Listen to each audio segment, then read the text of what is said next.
guys, and welcome back for another episode. Today we're doing something experimental yet again. I like doing this kind of stuff. It gives a sort of different insight into the species, but also at the same time it annoys a lot of people and I get lots of hateful comments and I don't care. So anyway, I'm out today doing a bit more fish in a bottle testing. Now you're going to be thinking, what can I do any differently from the last time? Because obviously fish in a bottle is a fish in a bottle. Well, today we've got something a little bit different. Today I'm going to be using some ornamental fish inside a sealed bottle. I'll quickly show you it now. I want to get out into the water as quickly as possible because I'm not going to leave it in there very long because of obviously the restriction of oxygen to the fish. Here's the jar of the fish in. Please don't get upset.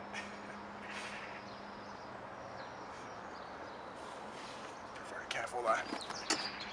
Now what I'm doing is putting two ornamental fish in a bottle out there. The bottle has no holes, has no way of water to get in or out, so no way for the fish to be able to sense fear, I guess. Because some people feel like the pike can sense like heart rate and things like that in the water and the fear of the fish.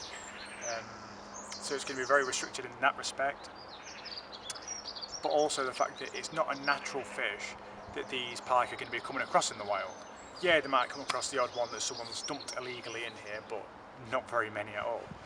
So the idea behind it is I'm going to put this out there, and then I'm also going to put a couple of sprats out, which are very small dead baits, very similar size to the goldfish I'm using in the bottle, around the jar, and see whether the pike will eat a dead bait that looks more similar to the sort of thing it would encounter in the wild, you know, a silver fish, a silver bait fish, or whether it be more preoccupied with the live fish inside a bottle that it would never encounter in the wild, bright orange and white colours, and we're going to see which one it'd rather go for, as well as seeing the reaction of the pike to the fish in the bottle in general, the ornamental fish.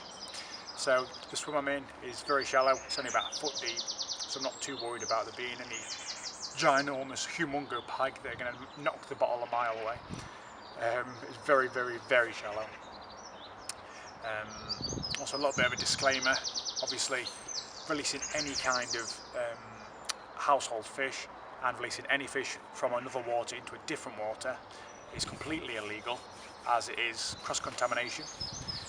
What I've done is, while I was at home, I filled the jar with water from the pond itself, put the goldfish in, it's completely sealed tight, no water can get in or out. The bottle was then washed on the outside just to make sure very quickly. And then the swim I've got to here has taken me 3 minutes on my bike to get here. It's very, very close to my doorstep. Obviously I don't want the fish to be in the jar for too long of a time without enough oxygen. I've actually bought a portable oxygen pump, and as soon as I'm done here, what I'll do is tip the fish into the bucket of water in here. I've got a portable pump in my rucksack which is battery powered, and then the battery pump we put in there, pumping air in there. I should learn to charge the DSLR. Right, anyway, where I left off, I brought a battery powered pump in the bag that's then going to be put into the bucket, pumping oxygen in for the ride home. The fish are going to be perfectly fine. So without further ado, I'm going to get the rig out into the water, the jar. Hopefully something happens and it'll make a wicked video.